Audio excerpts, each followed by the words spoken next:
हरे कृष्णा। श्रीमद् स्वागत करते हैं, विशेषकर यहाँ पे उपस्थित प्रभु जी, गुरुकुल के छात्र और हमारे साथ जुड़े ऑनलाइन में प्रभु और माताओं को सभी को हरे कृष्णा।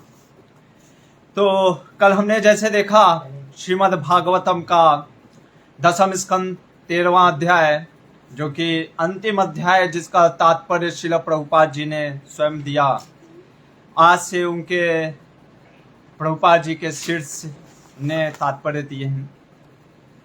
लेकिन कल हमने एक विशेष चीज देखने का प्रयास किया कि ब्रह्मा जी, जो कि चतुर्मुख ब्रह्मा, जिनका पूरा रूप इंटेलिजेंस से बना है, वो भगवान की परीक्षा लेना चाह रहे होते हैं। पर जैसे एक लाइट वॉर्म जुगनू सूर्य के पास अपनी चमक दिखाए, ओ मैं कितना, देखो मेरे कितनी चमक है, तो उसकी चमक क्या कुछ दिखेगी, फीकी रहेगी। वैसे ब्रह्मा जी ने ब्रज को, जब भगवान का वो मोह हटा, उसके बाद ब्रज का जो दर्शन किया, जिसका हमने वर्णन किया था कल के 60वें श्लोक में 13वें अध्याय में, आप लोगों ने अगर पढ़ा होगा तो बहुत सुंदर हमारे श्रील प्रभुपाद जी ने तात्पर्य भी लिखा था। तो उसमें जो ब्रज का दर्शन देखा कि मत्सराम निर्मत्सरानाम, कि वहां ब्रज के हर एक जीव क्या है, ईर्ष्या से रहित है। क्योंकि जब तक व्यक्ति ईर्ष्या में होता है ना, तब तक वो वैर करता है। और आज हम जानने का प्रयास करेंगे, ये मेरा वचन नहीं है, ये ब्रह्मा जी का वचन है। क्या वचन है? आप कितनों मोटिवेशनल टॉक सुन लो, आप कितनों मोटिवेशनल स्पीकर के ज्ञान को सुन लो, आपकी चित्त कभी नहीं शुद्ध होगी। इससे अच्छा भगवान का कहीं कीर्तन हो रहा है ना, या भगवान का नाम हो रहा है जप, वो भले किसी भी कैसों भी आप सुन लो, आप कहेंगे ये क्या बोल रहे हैं प्रभु जी, ये मैं नहीं, ब्रह्मा जी के वचन हैं। आप चाहे कहीं भी कुछ भी यज्ञ दान तप कर रहे हैं, उस यज्ञ दान तप से भी आपकी चित्त शुद्धि नहीं होगी अगर उसमें भगवान का कुछ भी अंश मात्र, भक्ति का अंश मात्र नहीं डाला गया है। ये स्वयं ब्रह्मा जी कहेंगे। और क्या कहेंगे? और कुछ ऐसे रहस्यमय चीज हमारे श्रीधर स्वामी, जीव गोस्वामी इत्यादि, तो कई बार हम जीव गोस्वामी का वर्णन करते हैं, हमारे विश्वनाथ चक्रवर्ती ठाकुर का, तो व्यक्ति कहते हैं अरे ये तो आपके गौड़ीय वैष्णव संप्रदाय के, अरे हम तो आप लोग तो है ही हैं, ठीक है, आप तो बोलते हैं कृष्ण भगवान है, ठीक है, हम नहीं मानते कोई और। तो श्रीधर स्वामी, जो कि गौड़ीय वैष्णव संप्रदाय में नहीं आते हैं, पहले टीकाकार भागवत के 1000 वर्ष पूर्व, इस्कॉन के संस्थापना से पूर्व श्रीधर स्वामी, वैसे तो जीव गोस्वामी लोग भी इस्कॉन से पहले आए हैं, लेकिन ये लोग भी क्या कह रहे हैं हमारे आचार्य, अगर इन सभी आचार्यों का एक ही मत है, तो क्या हम इतने महान हैं, हम इतने महान हैं कि रामानुजाचार्य, मध्वाचार्य, श्रीधर स्वामी, वल्लभाचार्य, ये हमारे जीव गोस्वामी, सनातन गोस्वामी, विश्वनाथ चक्रवर्ती ठाकुर, प्रभुपाद जी, जो सभी एक ही चीज बोल रहे हैं, और हम सोचते हैं कि नहीं नहीं नहीं सब गलत हैं, हम सही हैं। तो फिर ये तो फिर वही चीज हो गया जैसे हम भी ब्रह्मा जी के जैसे तर्क से, हमारे भक्ति विनोद ठाकुर कहते हैं कि ब्रह्म विमोहन लीला वास्तव में ये दर्शा रहा है कि तर्क जरूरी है, तर्क भी एक न्याय शास्त्र है, लेकिन सिर्फ तर्क से ही ये कोई कहे तर्को प्रतिष्ठम श्रुतयो विभिन्ना, हमारे युधिष्ठिर महाराज यही बोलते हैं कि कोई ये कहे तर्क से ही मैं कृष्ण को समझ लूंगा, तर्क से मैं यही दुनिया को समझ लूंगा, तर्क से मैं ये उद्गम, ये कहां से प्रकट हुआ है, इस चीज को समझ लूंगा। कैसे समझेंगे? कोई कहे कि मैं तर्क से ये पता कर लूंगा कि मेरे पिता का क्या कौन है, तो कैसे आप पता करेंगे? आपको कृपा तो चाहिए अपनी माँ का, अरे उसी माँ पिता की कृपा से तो आपका जन्म हुआ है, आपका शरीर मिला है, तो कैसे कोई व्यक्ति सिर्फ तर्क से ही भगवान को प्राप्त कर सकता है? नहीं कर सकता है। इसलिए आज जो ब्रह्मा जी की जो प्रार्थनाएं हैं, जो कि ब्रह्म संहिता से अलग हैं, ब्रह्म संहिता में जो प्रार्थनाएं वैसे प्रिंसिपली दोनों सेम है, लेकिन फिर भी जो आज ब्रह्मा जी ने प्रार्थनाएं की, अद्भुत अद्भुत प्रार्थनाएं हैं। इन प्रार्थनाओं को अगर आप सुनेंगे और ध्यान पूर्वक अगर हम इसको थोड़ा सा भी श्रवण करेंगे तो निश्चित ही आपको समझ में आएगा ऐसे रहस्यमय चीज जो कि हमारे आचार्यों ने कई बार बोला पर हमने ध्यान नहीं दिया। क्या बोला, चलते हैं इसी प्रसंग को लेकर के अपने पूर्ववर्ती आचार्यों और श्रील प्रभुपाद जी की कृपा को लेकर के आज के श्रीमद् भागवतम के प्रसंग को प्रारंभ करते हैं। ओम नमो भगवते वासुदेवाय। ओम नमो भगवते वासुदेवाय। ओम नमो भगवते वासुदेवाय। ओम अज्ञानतिमिरान्धस्य ज्ञानञ्जनशलाकया चक्षुरुन्मीलितं येन तस्मै श्रीगुरुवे नमः। नमो ओम विष्णुपादाय कृष्णप्रेष्ठाय भूतले श्रीमते भक्तिवेदांत स्वामिनिति नामिने। नमस्ते सरस्वती देवे गौरवाणी प्रचारिणे निर्विशेष शून्यवादी पाश्चात्य देश तारिणे। श्री कृष्ण चैतन्य प्रभु नित्यानंद श्री अद्वैत गदाधर श्रीवासादि गौर भक्त वृंद। हरे कृष्ण कृष्ण कृष्ण हरे हरे, हरे राम राम राम हरे हरे। हरे कृष्णा। आज का जो प्रसंग है विशेषकर मैं सही में आपसे विनती करूंगा कि आप आज भागवत के तात्पर्य को, विशेषकर अगर आपके पास कोई आचार्यों का श्रीधर स्वामी और सनातन गोस्वामी के टीकाएं मिल जाएं, जरूर पढ़िए। इतना रहस्य में कई बार क्या होता है ना, प्रार्थना आता है तो हमको लगता है वो फिर से वही प्रणाम हो भगवान, आप जगदीश्वर हैं, परमेश्वर हैं, जगन्नाथ है, विश्वनाथ हैं, और ये है कमल लोचन है, नयन लोचन है। अरे तो इसमें बड़ा आनंद नहीं आता है कि ये क्या चल रहा है। अरे प्रभु जी चलिए ना, ये हटाइए। लेकिन आज जो ब्रह्मा जी बोलेंगे वो भले ही ये सब भी बोलेंगे, लेकिन इसमें भी बोलने के बावजूद इसमें कुछ आनंद, साथ ही साथ इतना दिव्य ज्ञान, आप हिल जाएंगे, ये मैं गारंटी दे रहा हूं। तो सबसे पहला श्लोक लेते हैं। क्या कहते हैं सुखदेव गोस्वामी, जो कि ब्रह्मा जी यहाँ पे प्रार्थनाएं कर रहे हैं, भगवान श्री कृष्ण की स्तुति कर रहे हैं। क्या स्तुति कर रहे हैं, तो यहाँ पे पहला श्लोक में अगर हम देखें तो 7 विशेषण एडजेक्टिव से भगवान को प्रणाम कर रहे हैं। अगर हम देखें 7 चीज बोल रहे हैं, इसका मतलब हमारे श्रीधर स्वामी कहते हैं कि भगवान को 7 बार दंडवत प्रणाम किया। कल देखा ना, ब्रह्मा जी बार बार दंडवत प्रणाम कर रहे थे, तो 7 बार दंडवत प्रणाम किए।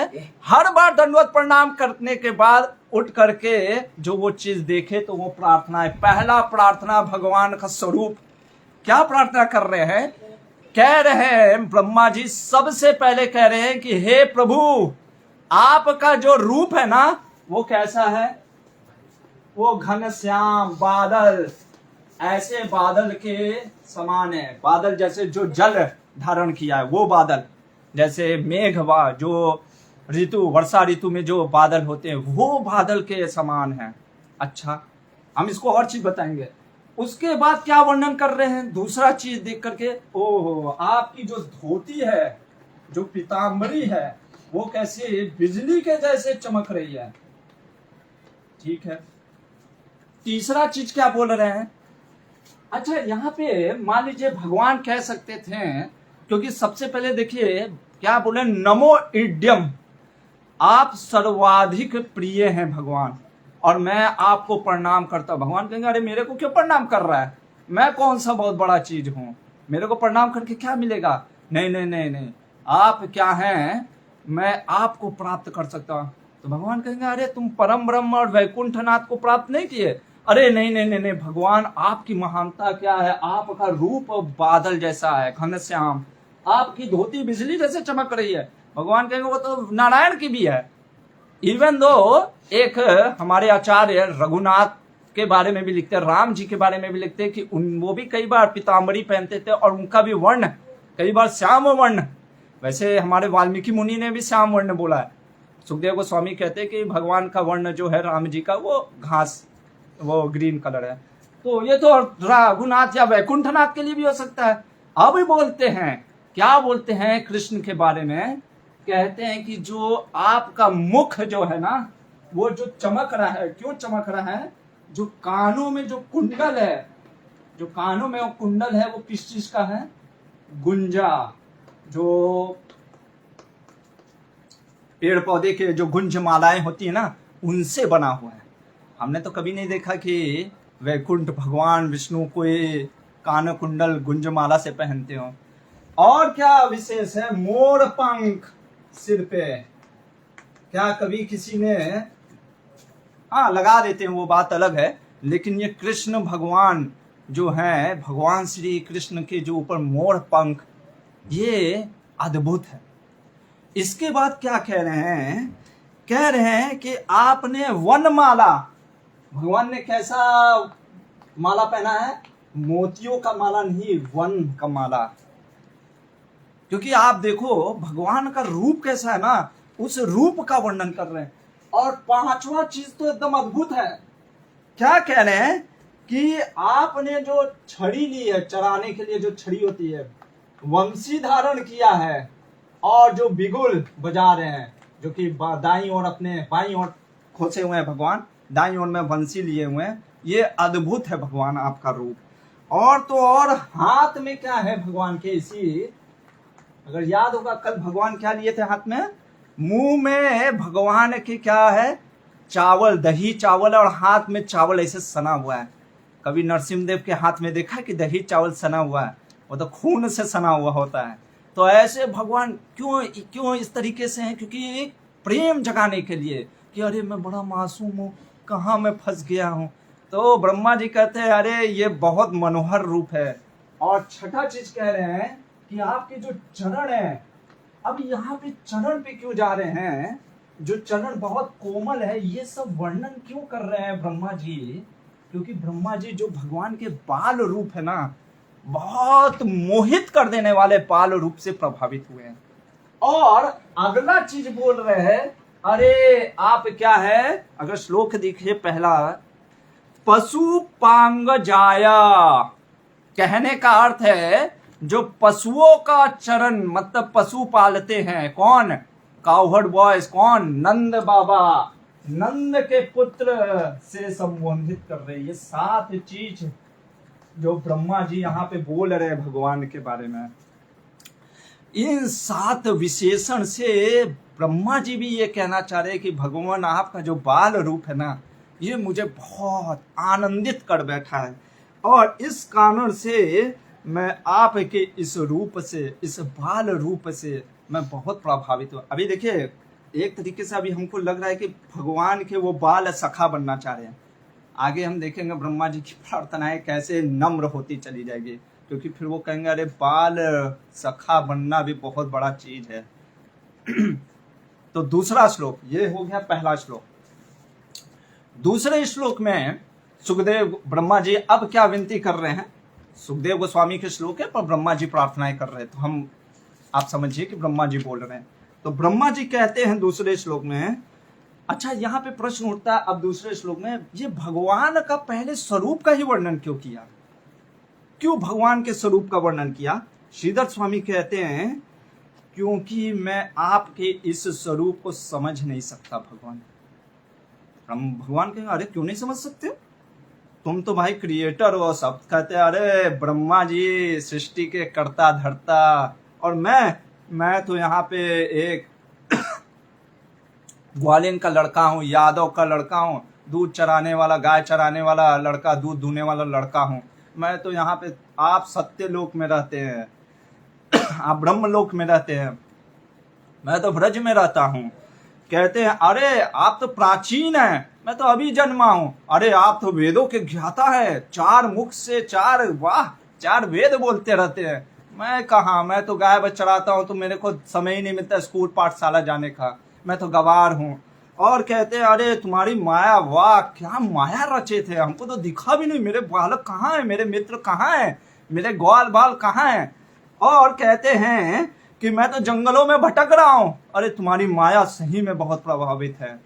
मान लीजिए ब्रह्मा जी कह रहे हैं कि ये सब अगर बोलते भगवान, उससे पहले ही ब्रह्मा जी प्रार्थनाएं क्या कर रहे हैं? कह रहे भगवान मैं आपकी ग्लोरी को कभी नहीं समझ सकता, क्यों नहीं समझ सकता? अरे आपकी ग्लोरी को कैसे मैं समझ सकता हूँ, क्योंकि आप तो मेरे परम पिता हैं, मेरे परम गुरु हैं। ये भी छोड़िए, आपके साथ जो गाय चराने वाले ग्वाल बाल है ना, उनको जो आनंद मिलता है, उस आनंद को भी मैं नहीं समझ सकता। और तो और कहते हैं कि मैं यहाँ तक ये भी नहीं समझ सकता कि आपको क्या आनंद मिलता है। कोई कह सकता है भैया तपस्या कर लो, वेद पढ़ लो, इत्यादि कर लो। भगवान ब्रह्मा जी कहते नहीं, ना तपसा न यज्ञ ज्ञानम ना वेदो अध्ययनम, ना तपस्या ना वेद के ज्ञान, ना दान ना धर्म से हम आपको समझ पाना मुश्किल है। फिर किसके लिए? दूसरे श्लोक में देखिए, मत अनुग्रहणस्य, आपकी कृपा। तो आपकी कृपा कैसे आती है? कह रहे स्वेच्छमयस्य, आपकी इच्छा से। आपका जो नेचर है ना कि अपने भक्तों के प्रति कुछ कृपा करने का, तो यानी ब्रह्मा जी कहना चाह रहे कि मेरे अंदर थोड़ी सी, क्योंकि आपकी सेवा करने की इच्छा है ना, तो भगवान का नेचर क्या है ना, अगर कोई ये कहता है मैं भगवान थोड़ा सा आपका सेवा करना चाहता, भगवान उसको भक्त मान लेते हैं।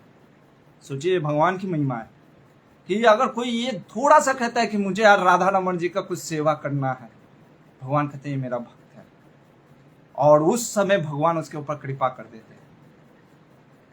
ये चीज है। तो ब्रह्मा जी कह रहे हैं कि मेरे अंदर थोड़ी सी इच्छा हो गई आपकी सेवा करने के लिए, शायद मैं इसीलिए आपकी मुझे कृपा मिली, नहीं तो आपके इस बाल गोपाल रूप का जो आनंद जो आप ले रहे, आत्म सुखानुभव जो आपको आनंद मिल रहा है ना, ये इस परम आनंद को कोई नहीं समझ सकता। आगे ब्रह्मा जी क्या कह रहे हैं तीसरे श्लोक में? कह रहे हैं अच्छा मान लीजिए भगवान कहें कि फिर जो अज्ञानी लोग वो कैसे पार कर जाते हैं ये भव सागर को, क्या कारण है इस भव सागर को वो पार कर जाते हैं? तो ब्रह्मा जी कहते हैं कि तीनों लोकों में भले ही आप किसी से ना हारे हों, अरे कोई व्यक्ति वेद शास्त्र अध्ययन भले ही ना किया हो, पर क्या किया हो, इसीलिए कह रहे ज्ञाने प्रयासमुपदपास्य नमंत एवं जीवंति सन्मुखरिताम भवदीय वार्ताम स्थाने स्थिता श्रुति गताम तनुवांग मनोभीत। बहुत सुंदर चीज बोल रहे हैं ब्रह्मा जी। कह रहे कोई किसी भी स्थिति में किसी भी स्थान में है, वो क्या करता है, अगर वो किसी भी प्रकार से क्या करता है, श्रुति गताम तनुवांग मनोभीत, अपने तन से मन से और वचन से साधु के मुख से क्या सुन ले, क्या सुन ले, आपका क्या कथा। इसलिए हमारे आचार्य कहते कि साधु को ना बहुत भगवान ने टॉकेटिव बनाया। वास्तव में साधु शांत रहता है, लेकिन क्यों शांत रहता है? क्योंकि ज्यादा बोलने से आदमी झूठ इत्यादि सब में फंस सकता है। लेकिन साधु आप देखेंगे कई बार लोग कहते हैं साधु बड़ा बोलता रहता है। क्यों? क्योंकि साधु को इसलिए बड़ बोलन बनाया भगवान ने कि ये बोलता रहेगा मेरे बारे में। साधु की पहचान ही यही है कि वो भगवान के अतिरिक्त और कुछ नहीं बोलता है। तो अगर कोई व्यक्ति, कोई कह सकता है ना, अरे भगवान की भक्ति कैसे बड़ा दुर्लभ है। कई बार लोग नहीं कहते भगवान की भक्ति। यहाँ पे ब्रह्मा जी कह रहे हैं अरे कोई कथा में बैठ करके, जैसे कथा चल रहा बस ताली भी बजाता है ना, ये तन से सेवा हो गया। कोई अगर कथा में बोल भी दिया, जैसे हरे कृष्णा, आपने भी बोल दिया हरे कृष्णा, ये हो गया वाणी से सेवा। कोई कथा में मन लगा दिया, वो भगवान के इस रूप का एक बार भी ध्यान कर दिया, हो गया आपका भक्ति स्टार्ट। ये है भगवान की भक्ति इतना सरल किया है इस कलयुग में, खास करके भागवत का श्रवण मात्र करने से पुण्य और मात्र करने से व्यक्ति की भक्ति बढ़ जाती है। इसलिए यहाँ पे कह रहे हैं ब्रह्मा जी कि ये भक्ति बहुत सरल है और ये भक्ति बस कथा में कुछ भी, लेकिन जो ज्ञान का प्रयास में लगा रहता है, जो सिर्फ और सिर्फ ये सोचता है कि मैं ज्ञान के प्रयास में लगूं। क्या कहते हैं, चौथा श्लोक ध्यान से हम देखते हैं।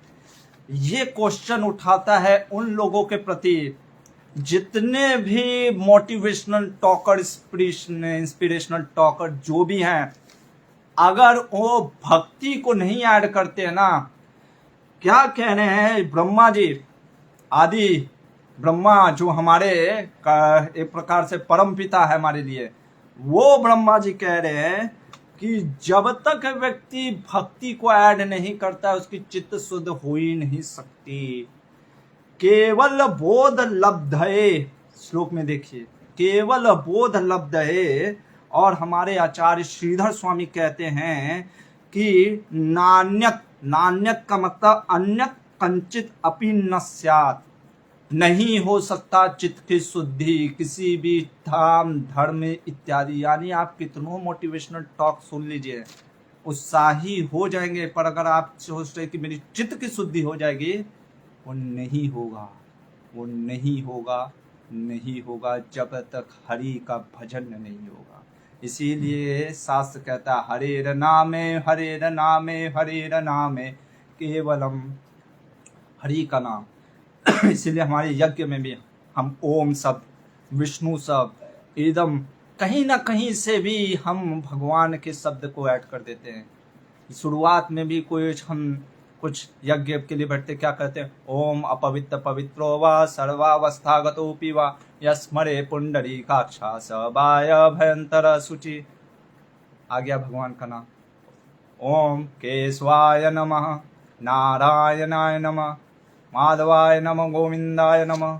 हर जगह बिना भगवान के नाम को ऐड किए हुए अगर कुछ भी, हमारे आचार्य कहते हैं कि सिर्फ अगर आप ज्ञान इसलिए अर्जित करना चाह रहे हो कि मुझे सोल और मैटर का डिफरेंस समझना है, उससे क्या होगा।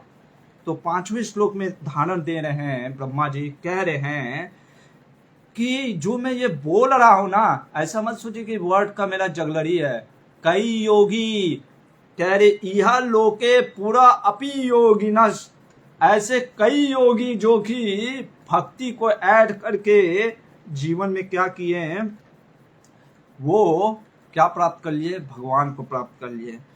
और भक्ति मुश्किल भी नहीं है, यहाँ पे फिर बोल रहे कथोपनीतया, कि कोई व्यक्ति क्या करता है, किसी प्रकार से भगवान की कथा में रुचि, श्रवण कुछ भी बैठ जाता है, किसी प्रकार से, मैं बताया ना, तनु मान कि मन वचन और शरीर से किसी प्रकार की सेवा करता है, उसका उद्धार हो जाता है। इसलिए यहाँ पे 4थे श्लोक में आप देखोगे भगवान का नाम अच्युत कहा है।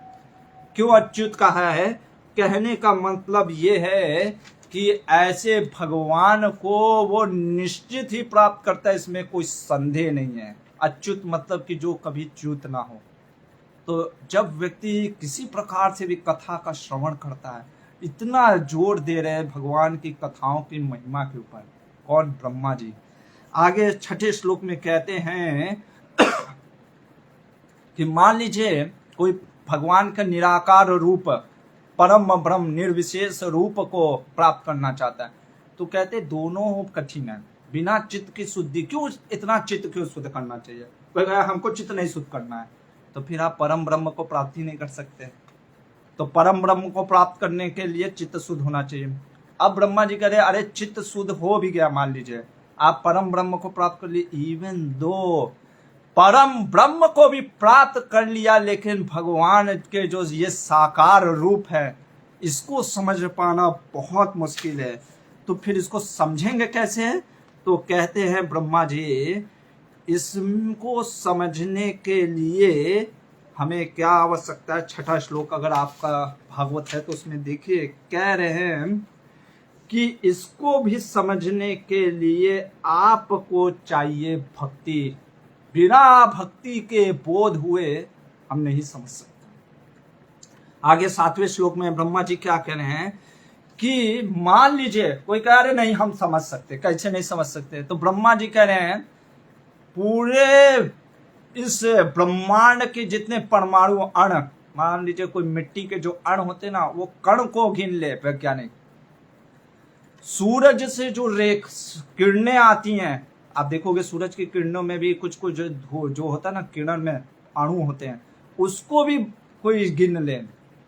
या कहते हैं कि कोई सारे परमाणु, जल में जितने परमाणु हैं उनको सागर के गिन ले, सब गिन ले सकता है, जो कि वो भी असंभव है।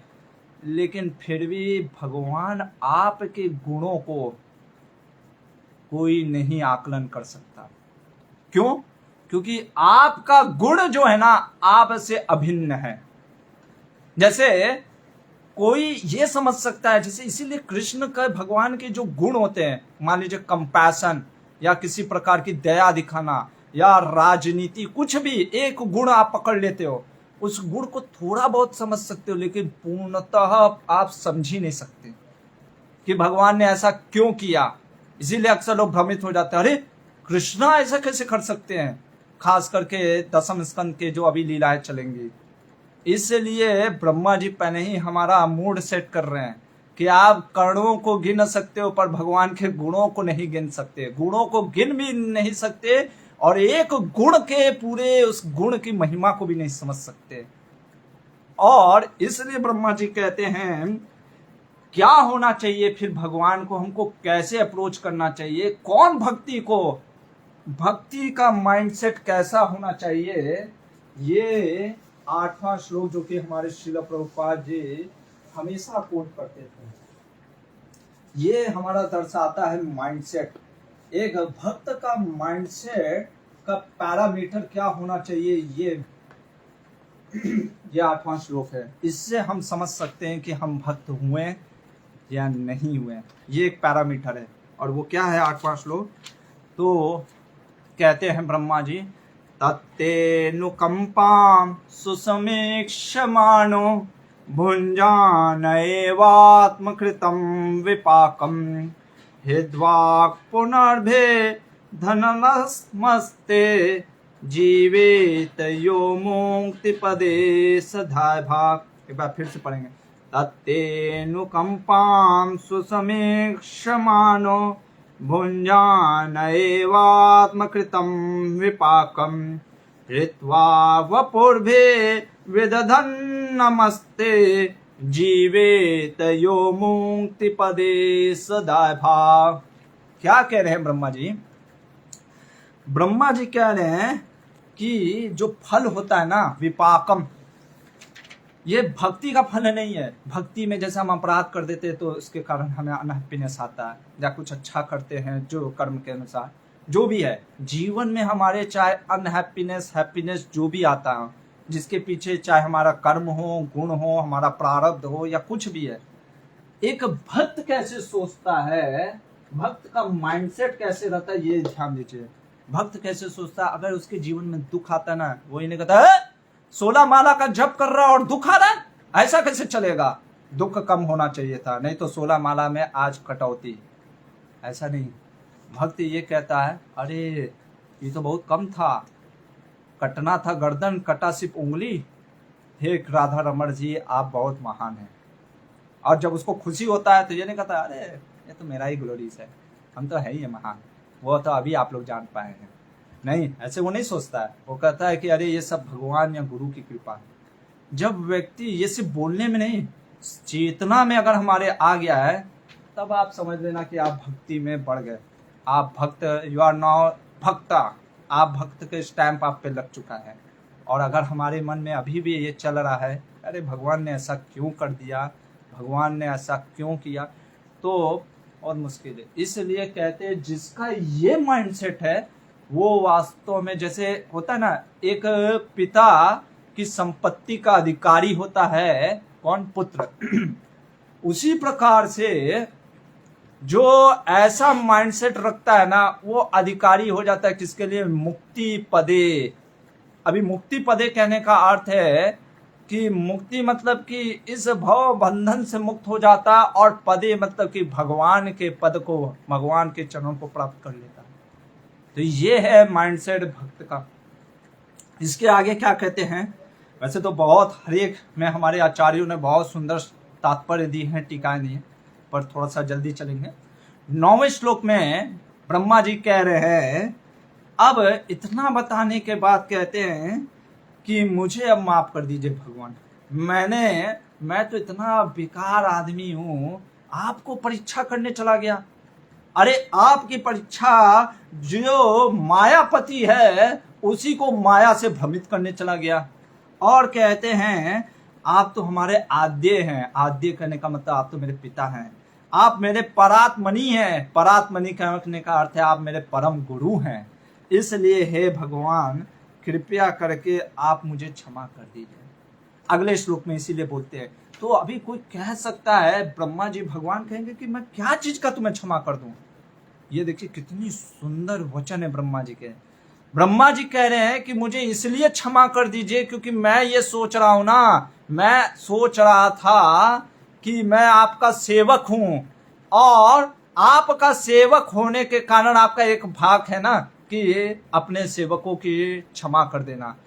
आप इसलिए मत क्षमा करिए, मैं आपका कोई सेवक नहीं हूं, मैं इतना नीच हूं। इसीलिए ब्रह्मा जी 10वें श्लोक में कहते मैं रजोगुण से उत्पन्न होने के कारण मैं रजोगुण में हूं, और इस कारण मैंने कई पाप किए हैं। आपका टेस्ट करने का प्रयास किया है। तो भगवान कह सकते अरे इसमें क्या बड़ी बात है टेस्ट करने का। कोई बोल दिया मान लीजिए कि अरे कोई आप भगवान को बस ऐसे देखने के कि भगवान में कितनी ताकत है, शक्ति है, इसलिए टेस्ट कर लिया, इसमें कौन सी बड़ी चीज है। नहीं, ब्रह्मा जी करे मेरा जो मति था, मैं ये सोच रहा था कि अरे आपको प्रभावित करूंगा, ये ऑफेंस है भगवान। और उससे भी बड़ा ऑफेंस ये है कि मैं ये सोच रहा हूं कि मैं सेवक हूं और आपको आपका अधिकार है, आपको मुझे क्षमा करना होगा। कई बार लोग नहीं बोलते प्रभु जी आप मुझे क्षमा नहीं करेंगे, अरे मैं आपका शिष्य हूं, आपको क्षमा करने का अधिकार है। लो, मतलब कि ये थोपना होता है कि आपको तो क्षमा करना ही पड़ेगा। तो वो ब्रह्मा जी करे कि ये मेंटेलिटी मेरा शुद्ध हो जाए, इसलिए क्योंकि मैं इतना नीच व्यक्ति हूं, मुझे क्षमा कर दीजिए। मैं नीच हूं, मैं सेवक नहीं हूं, क्योंकि आप क्या है दीन बंधु हैं, आप दीनों पे, जो दीन बंधुओं पे भी कल्याण करते हैं। मैं भक्त वत्सल नहीं हूं, आप भक्त वत्सल हैं पर मैं भक्त नहीं हूं। आप दीन बंधु हैं इसलिए दीनों पे दया करते हैं, इसलिए मुझे क्षमा कर दीजिए। और अगले श्लोक में कहते हैं 11वें श्लोक में ब्रह्मा जी अब कहते हैं कि मैं देखिए आपको नापने चला, मेरा शरीर मेरे हाथ का, ब्रह्मा जी कह रहे मेरे हाथ का 7 हाथ अगर लिया जाए तो मेरे इतना और मेरी बॉडी का क्या है साइज है। और ये ब्रह्मांड जो कि 7 लेयर से, जैसे आपको पता है अर्थ, वाटर, फायर, एयर, ईथर, फिर उसके ऊपर आता है आपका माइंड, और फिर ऊपर फॉल्स ईगो, उसके ऊपर महत तत्व, सॉरी फॉल्स ईगो, फिर महत तत्व। ये 7 जो लेयर है, जो 7 लेयर से ये ब्रह्मांड जो घिरा हुआ है, अरे उस ब्रह्मांड में मैं घिरा हुआ हूं। इस ब्रह्मांड के परे ब्रह्मा जी भी नहीं जा सकते हैं। मतलब ब्रह्मांड का अर्थ ही होता है ब्रह्मा का अंत, जहां ब्रह्मा जहां तक जा सकते हैं वो ब्रह्मांड है। और वो भगवान आपके रोम से, आपके रोम से नहीं, आपके अंश महाविष्णु के रोम से ऐसे अनेकों ब्रह्मांड निकलते रहते हैं, अनेकों ब्रह्मांड निकलते, अनेकों ब्रह्मांड आते जाते रहते हैं। और उस एक ब्रह्मांड में मैं एक ब्रह्मा ये सोचा कि आपको मैं मोहित कर दूंगा। ये तो बड़ा आश्चर्यजनक चीज है। इसलिए अब कहते हैं ब्रह्मा जी कि भगवान क्षमा कर दीजिए। क्यों क्षमा कर दीजिए ना, जैसे एक शिशु होता है ना, माँ के पेट में जब गर्भ में होता है तो क्या करता है, कई बार लात मारता है, तो माँ ये नहीं कहती है कि अरे लात क्यों मार रहा है, बल्कि खुश हो जाती है। उसी प्रकार से मुझे भी क्षमा कर दीजिए, मैं आप ही के गर्भ से निकला हूं ना। भगवान कहेंगे अरे कहाँ मेरे गर्भ से निकलो, अरे भगवान क्या बात कर रहे हैं, आप नारायण गर्भोदक्षाय विष्णु के रूप में पद्मनाभ, जिसका आपका नाम पद्मनाभ भी है, आपके नाभि से कमल निकला, उस कमल में ही से ही मैं उत्पन्न हुआ भगवान। तो इसलिए आप मुझे क्षमा कर दीजिए। और ये पूरा ब्रह्मांड, ये सभी आप ही के नाभि, आप ही के उदर में है। तो भगवान कह सकते थे अरे लेकिन शिशु तो बाहर निकल जाता है, तुम कहाँ निकले ना, अरे मैं भी निकला ना, मैं भी निकला। अच्छा तुम निकल गए तो फिर ये ब्रह्मांड मेरे अंदर है, तो फिर ये बाहर जो दिख रहा है वो क्या है? अरे यार तुम घबरा रहे हो, घुमा रहे हो ब्रह्मा जी, आप 4 मुख लेकर के मेरे को पूरा घुमा दे रहे हो। भगवान ऐसे बोल रहे हैं, ब्रह्मा जी कहते हैं मैं आपको नहीं घुमा रहा हूं बल्कि आप हमें घुमा दे रहे हैं। कैसे? भगवान मुझे सब पता है, यशोदा मैया को जो आपने दिखाया था, भली माँ भूल गई हो, मैंने देखा था, आपने मुंह बाया था, कहा था माटी नहीं खाया मैं, और जब मुंह बाया तो क्या हुआ? उसमें पूरा ब्रह्मांड दिखा ना, उस समय भी तो बाहर ब्रह्मांड था, और उस ब्रह्मांड के अंदर भी कृष्ण दिखे जो कि यशोदा को दिखा रहे मुख। जैसे होता ना इनफाइनाइट इमेज, जैसे 2 मिरर को लगा दिया तो उसके अंदर इन्फिनिटी इमेज होता है ना, वैसे रिफ्लेक्शन आता है। तो वैसे अरे भगवान आपकी माया आप ही जाने, कोई नहीं समझ पाता। तो इस प्रकार से जब बोलते हैं तो मान लीजिए भगवान कहे अरे वो नारायण है और तुम नारायण के पुत्र हो, तुम नारायण के पास जाओ ना, मेरे पास क्यों आकर के बोल रहे हो? भाई मैं तो ब्रज का हूँ, वृंदावन में हूँ, यहाँ पे गोप सखा को ढूंढ रहा हूँ, तुम एक तो और टेंशन दे रहे हो। मेरे बच्चे, मेरे मित्र कहाँ है मुझे पता नहीं, मेरे बछड़े कहाँ गए मुझे पता नहीं, तुम टेंशन दिए जा रहे हो। अरे नारायण के पास जाओ ना, मैं नारायण थोड़ी ना हूं। तो ब्रह्मा जी कहते हैं अरे नारायण के भी स्रोत है। ये है श्लोक जो लोग कहते हैं ना कि भगवान कृष्ण नारायण से आए हैं।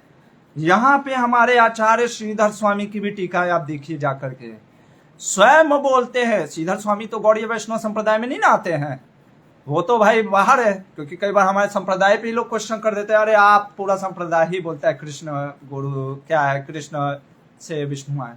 अरे भाई श्रीधर स्वामी कह रहे हैं भगवान ब्रह्मा जी तो नहीं ना है गौड़ीय वैष्णव में हाँ भले ठीक है, गौड़ीय वैष्णव एक संप्रदाय उनसे आया ब्रह्म संप्रदाय, लेकिन ब्रह्मा जी तो उस समय ऐसा नहीं ना करते ओ मुझे ये संप्रदाय बढ़ाना है। नहीं, ब्रह्मा जी जो कि भगवान के पुत्र हैं वो कह रहे हैं कि नारायण जो है आपके अंशी हैं।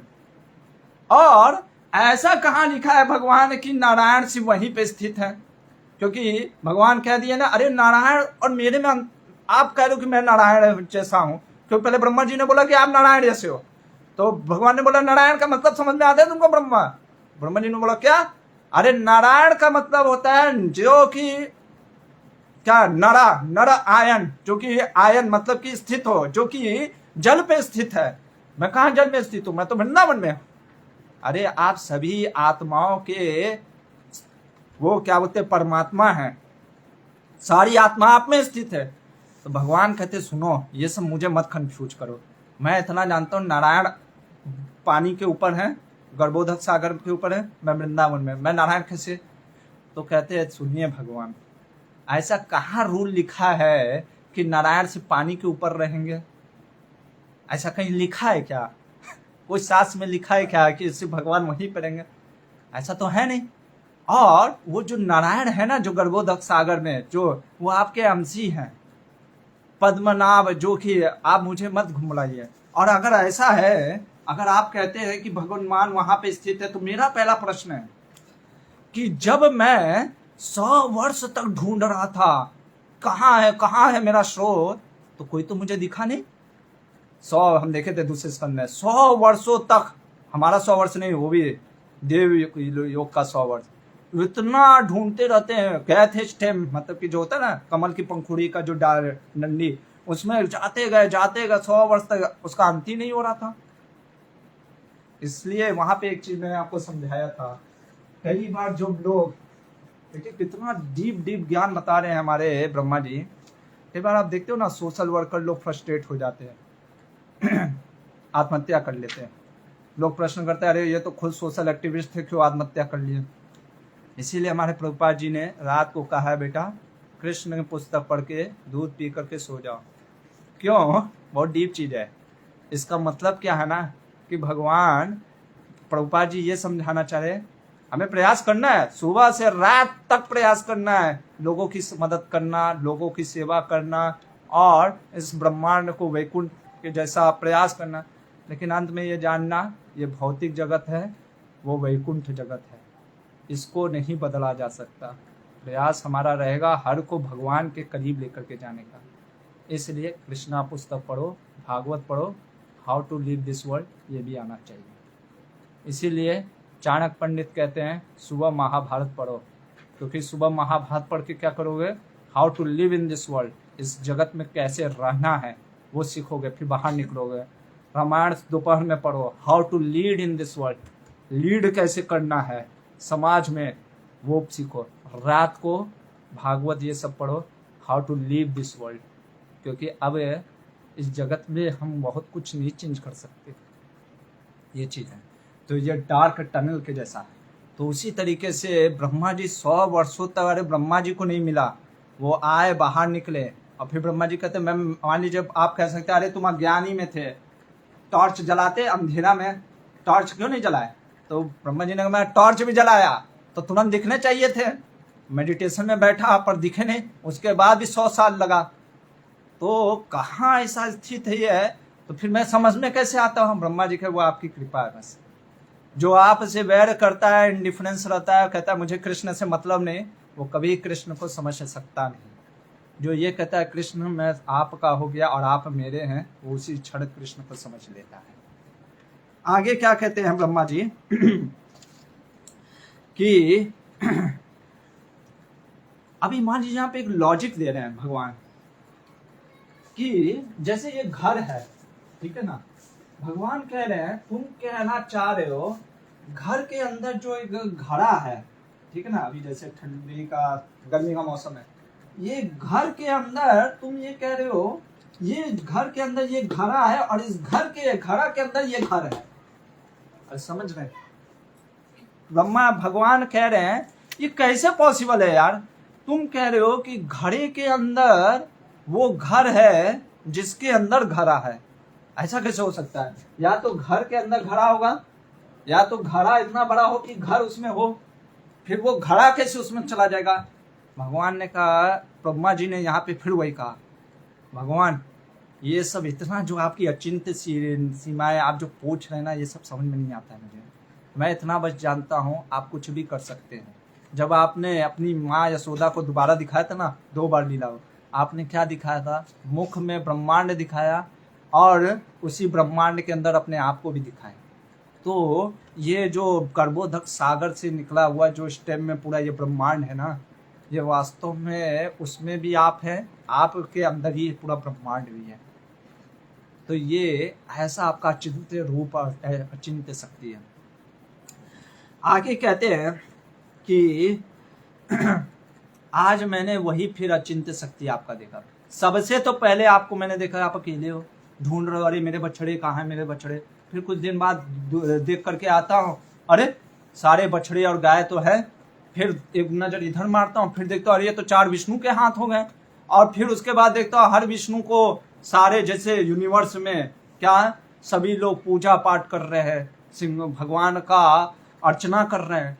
और फिर उसके बाद अब फिर आप अकेले दिख रहे हो। तो ये आपकी अचिंत्य शक्ति है, ये मायामी शक्ति, जिसको पार कर पाना आप ही की कृपा से होता है।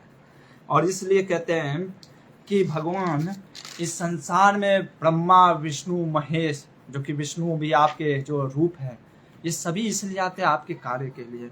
और आप भी आते हैं दुष्टों का नाश और साधुओं का उद्धार करने के लिए।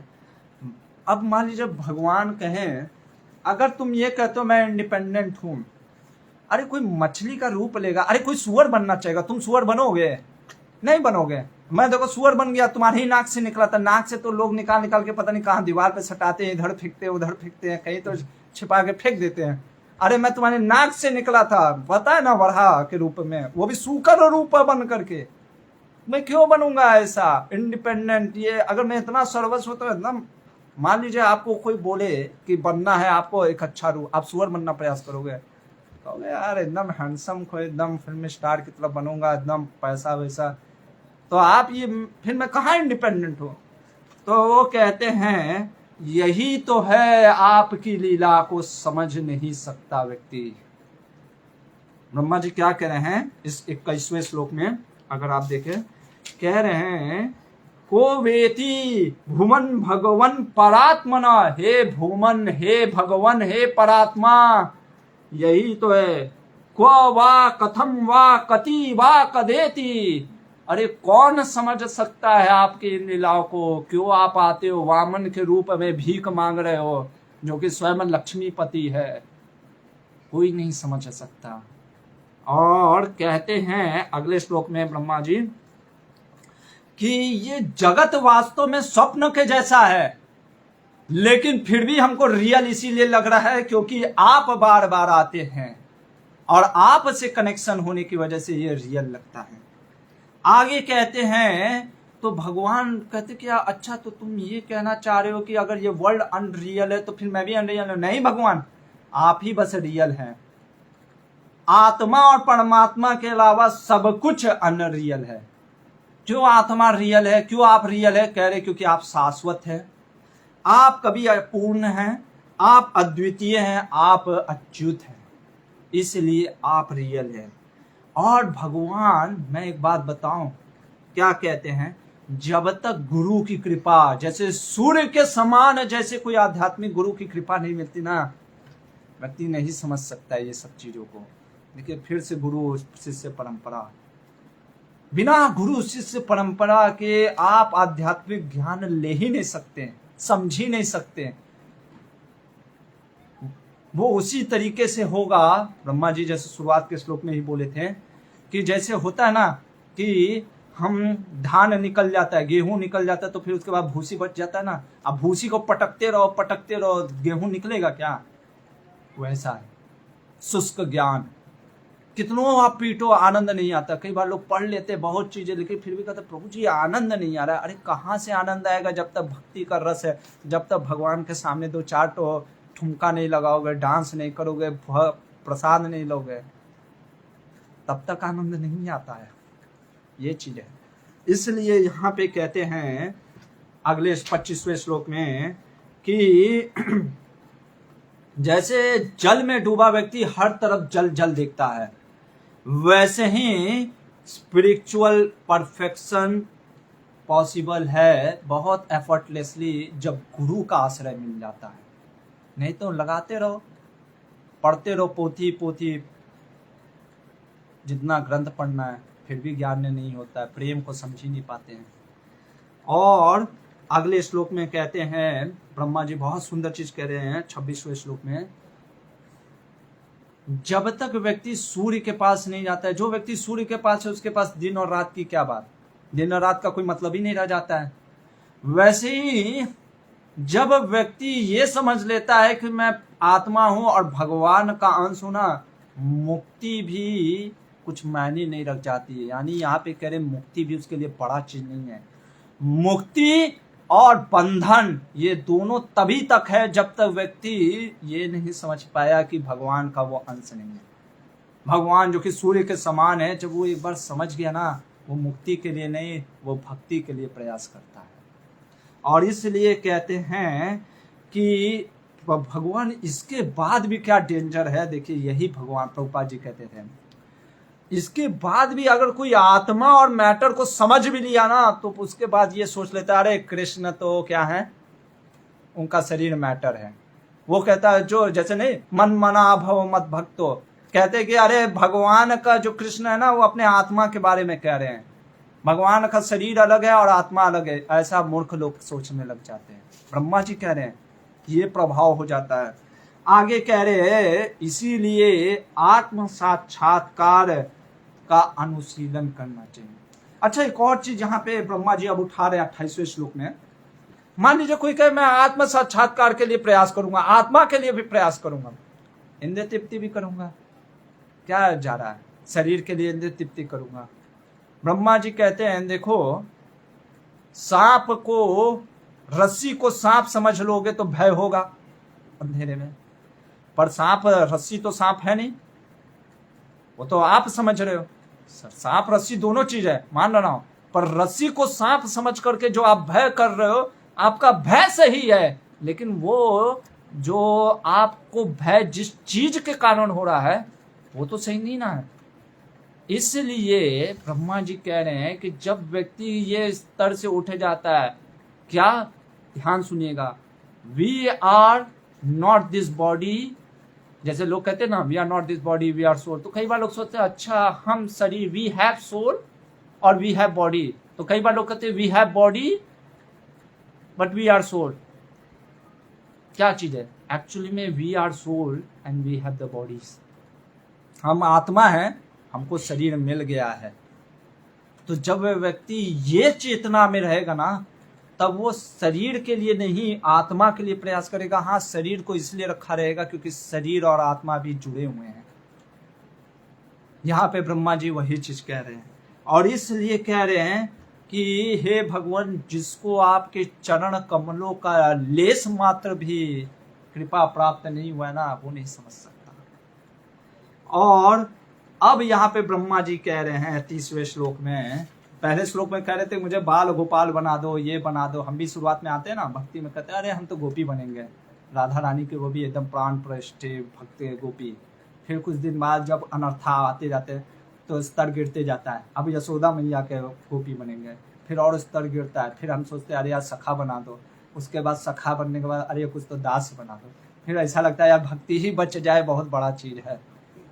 तो ये स्तर होता है। तो वैसे ब्रह्मा जी भी पहले सोचे थे बाल गोपाल बन जाएंगे, अब कह रहे हैं ब्रह्मा जी, क्या कह रहे हैं ब्रह्मा जी, कह रहे हैं हे भगवान, तदस्तु में ना सबुरे अभागो भवे तवान्यत्तुवा तिरश्याम ये ना हमें कोपि भव जनानाम भूत्वा निसेवे तव पाद पल्लवम। अब कह रहे हैं कौन, ब्रह्मा जी, कि मेरा निवेदन है कि अगर मैं जन्म लूं हे भगवान, तो मैं क्या करूं, कहीं भी आपके चरण कमलों में भक्ति में लगा रहूं, बस यही मेरी याचना।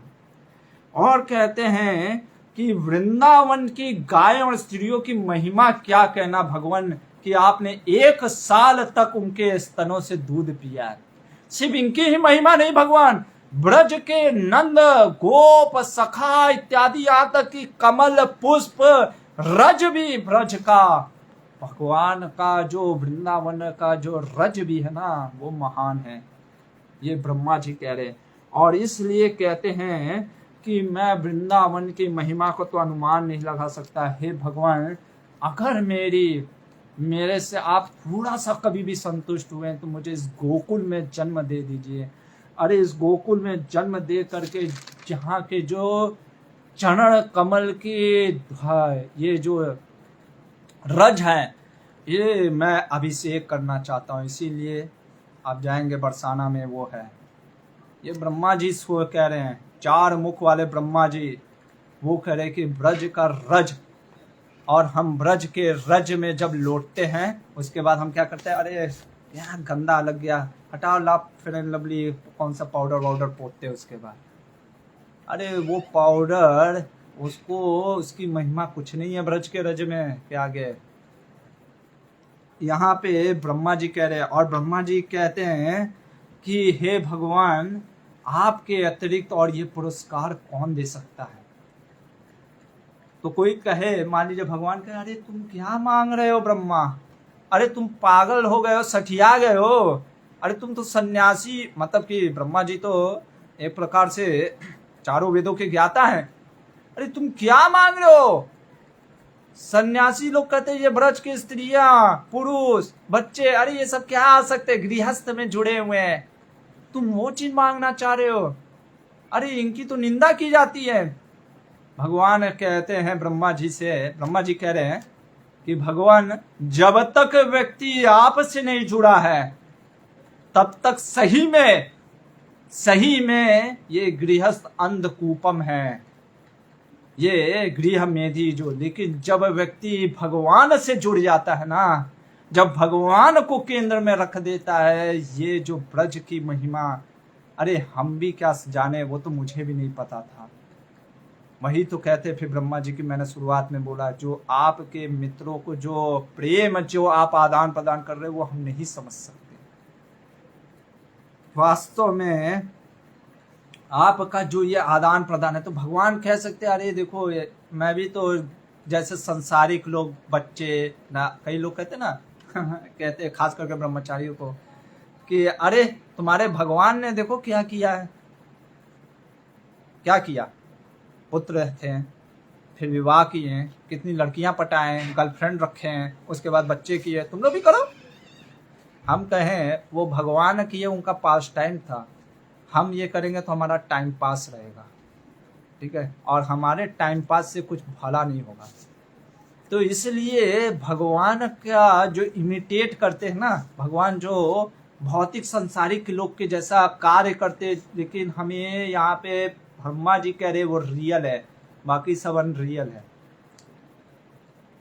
क्यों? क्योंकि उस चीज को गुणगान, जैसे हम भगवान की तरह चोरी करेंगे तो क्या लगेगा, पुलिस वाला हमें छोड़ देगा, ओ बहुत अच्छा कैसे चोरी की है, मारेगा 10 डंडा। लेकिन भगवान के चोरी वाली लीला को भी, अगर माखन चोरी की लीला को भी सुनेंगे तो भगवत प्रेम जाग जाएगा। ये भगवान की लीला और हमारे ये लीलाओं में अंतर। अब कहते हैं ब्रह्मा जी कि बहुत सुंदर चीज बोल रहे हैं 35वें श्लोक में।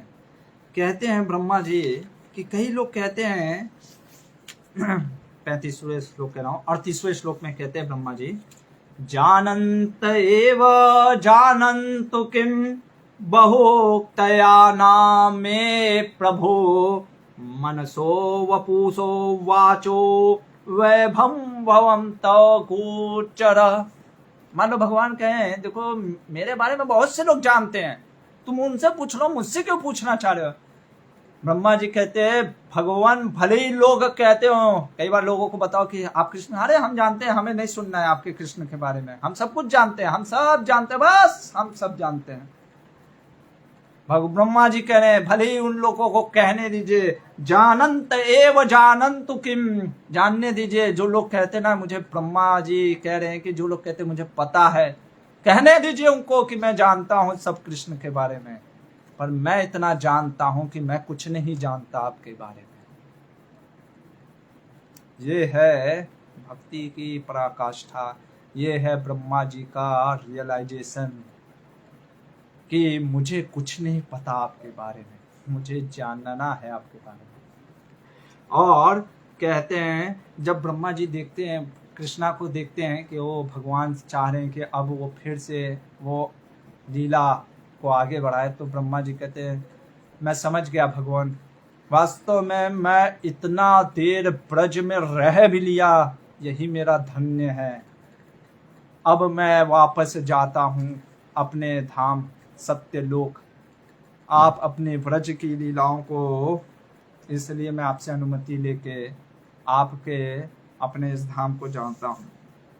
और ब्रह्मा जी अंत में कहते हुए जाते हैं, धन्य है ये ब्रजवासी, धन्य है ये वृष्णि कुल, धन्य है ये। आप देखोगे यहाँ पे अभी तक एक बार भी गोपियों के बारे में नहीं वर्णन किया। हमारे आचार्य सनातन गोस्वामी कहते, क्योंकि अभी तक भगवान ने बाल ही लीला किया था ना, वो कैसोरे लीला किया नहीं था। ब्रह्मा जी वो अभी लीला को बोलना नहीं चाहते थे, वो तो इतने हतो प्रभावित हो गए इस भगवान के बाल लीला को ही नहीं समझ पा रहे हैं। वो कह रहे अहो धन्यम अहो धन्यम अहो भाग्यम अहो भाग्यम, 2 बार बोल दिए कि इतना धन्य है ये ब्रज का धाम। इसीलिए हमारे महाप्रभु ने भी कहा कि आराध्यो भगवान व्रजेश तन्यस्तद्धाम वृंदावनम, रम्या काचिदुपासना ब्रजवधू वर्गेण वा कल्पिता, श्रीमद्भागवतं पुराणममलं प्रेमा पुमार्थो महा, श्री चैतन्य महाप्रभु मतमिदं तत्रापि नाधरा। अरे धन्य है ब्रज का धाम, आराध्य है हमारे कौन, ब्रज के जो नंद के सूत है श्री कृष्ण, और वृंदावन धाम हमारा वास्तव में घर है। जैसे गोपियों ने भगवान की सेवा की है, वही सेवा का पालन, वही अनुसरण करना है। और जो इस भागवत, ये भागवत में उस चीज का वर्णन है जो कि अमलम पुराणम है, जो कि हमें कृष्ण के प्रेम दिला देगा। तो ऐसे वंदना करके 3 बार प्रदक्षिणा करके निकल जाते हैं ब्रह्मा जी। अब सुखदेव गोस्वामी कहते हैं कि हे परीक्षित, तुमको मैंने वो सारी लीलाओं का वर्णन कर दिया जो कि बाल्य लीला में हुआ था। इसके बाद क्या होता है, बच्चे भगवान फिर वैसे ही बछड़ों को ढूंढ लेते हैं और बच्चे कहते अरे कान्हा बड़ा जल्दी आ गए, क्योंकि भगवान की लीला के कारण उनको समझ ही में नहीं आता, 1 साल बीत गए होते। और फिर वो जब अजगर को वो देखा मरा हुआ, तो वो जा करके अपने घर में बताते मैया कुछ यशोदा नंदन कर करके, कोई नंद नंदन कहते हुए कहता है कि अरे उसने तो आज जबरदस्त युद्ध किया, मार डाला। और 1 साल तक जो वो लीला जो 1 साल पहले हुई थी वो आज कहते हैं। इस प्रकार से यहाँ पे सुखदेव गोस्वामी कहते हैं परीक्षित, तुमने जो ये बाल्य लीला भगवान की पूछी वो मैंने बताया, अब पौगंड लीला स्टार्ट होगा। उससे पहले परीक्षित ने एक और प्रश्न कर दिया कि भगवान ये बताइए, मुझे आज तक नहीं समझ में आया, कोई अपने पुत्र से ज्यादा कृष्ण को कैसे प्रेम कर सकता है? कोई होता है ऐसा? क्यों? अरे पड़ोसी, वो तो भले ही हम बोल देते हैं चिंटू देख तेरा मित्र मिंटू पड़ोसी का कितना अव्वल है वो, ताकि लेकिन जब लड़ाई होता है तो दुर्गा बन जाती है उसी की माँ, मेरे बेटे को हाथ कैसे लगाया तुमने। तो हर कोई को अपना पुत्र प्रेम होता है, हर कोई को अपना चीज प्रेम होता है। फिर ये कैसे संभव हो गया कि ब्रज के हर एक पत्ता या गाय या स्त्रियां हर कृष्ण को ज्यादा, सभी अपने पुत्रों को बछड़ों को प्रेम करती हैं लेकिन कृष्ण को ज्यादा करती हैं? ऐसा कैसे, ये कैसे संभव है? इस चीज को जब पूछा राजा परीक्षित ने कि ऐसा कैसे संभव हो गया कि सभी कृष्णे इयान प्रेमा कथम भवे, आप कृपया करके बताइए। तो सुखदेव गोस्वामी कहते देखो, इस जगत में सबसे ज्यादा व्यक्ति किससे प्रेम करता है जानते हैं? किससे ज्यादा प्रेम करता है? अपने आप से, सबसे ज्यादा अपने आप से। वास्तव में हर कोई अपने आप से सबसे ज्यादा प्रेम करता है। आप कहोगे नहीं नहीं हम बच्चों से भी प्रेम करते हैं, नहीं करते हैं, हम वो नहीं करें, लेकिन बच्चों से भी इसीलिए हम प्रेम कर रहे हैं क्योंकि अभी वो में जैसे सिंपल सा है, मान लीजिए कोई गाड़ी है बाहर लगा, BMW खरीद के लाए और ठकाक से चाट एकदम चूर हो गया शीशा, आप दौड़ के जाते हो हाँ, और फिर देखते हो ये तो मेरा BMW का शीशा नहीं फूटा है, तो मिश्रा जी का। तो क्यों? क्योंकि वो BMW आपका था उस समय तक, अभी वो नहीं है आपका। बड़े दुख हो, अरे अरे ये बच्चे बहुत दुष्ट है, नहीं नहीं नहीं गलती किया, मारिए मारिए, हाँ लेकिन खुशी मन में रहता है। उसी तरीके से व्यक्ति से, क्योंकि और हम अपने आप को सबसे ज्यादा क्यों प्रेम करते हैं? क्योंकि हम आत्मा से, शरीर आत्मा से जुड़ा होने के कारण प्रेम करता है। और आत्मा जो है वो किसका अंश है? भगवान श्री कृष्ण का। जीवे रस रूप है कृष्ण निरत्यदार, ममय वामसो जीव लोके जीव भूत सनातना। जब व्यक्ति ये समझ लेता ना, ये तो ब्रज के लोग हैं, ये प्रेम में है, प्रेम की प्रकाष्ठा में है, इनको अज्ञान नहीं है हमारी तरह। हाँ ये भी अज्ञान में है लेकिन प्रेम के अज्ञान में है। ये इनको पता है कि हम सभी कृष्ण, ये तो हर चीज में कृष्ण को देख रहे हैं। ऐसे लोग क्यों नहीं करेंगे कृष्ण से प्रेम? हम भी वास्तव में अपने आप से और कृष्ण को ही प्रेम को ढूंढ रहे हैं। हर जीव कृष्ण प्रेम को ढूंढ रहा है, लेकिन वो बस भूल गया है। वो सिर्फ यही सोच रहा है मैं ये शरीर हूँ, इसलिए वो सिर्फ अपने शरीर से संबंधित चीज़ों को प्रेम कर रहा है, शरीर से संबंधित इन चीज़ों को वो समझ रहा है। ये कहकर सुखदेव गोस्वामी कहते हैं यहाँ पे जो लीला थी भगवान की बाल लीला, जो यहाँ पे इस दिन जो अगासुर का वध होना, फिर ब्रह्मा जी का बछड़ों को और गायों ग्वाल बालों को चुरा लेके जाना, फिर मोहन होना, फिर उसके बाद प्रार्थनाएं करना, ये है भगवान का ये जो दिव्य लीला है। आगे सोमवार को हम देखेंगे अब भगवान का बहुत अद्भुत लीला पौगंड, जो कि 6 वर्ष से 10 वर्ष के बीच में अद्भुत है। इसमें तो ऐसे ऐसे लीलाएं अब आने वाली हैं जो और गहरा होते जा रहा है, और विशेषकर एक ऐसी लीला अब आने वाली है जिसमें कुछ रहस्यमय चीज़ है जो हम सोमवार को देखेंगे। हरे कृष्णा। ग्रंथराज श्रीमद् भागवतम की जय, शिल प्रभुपाद की जय।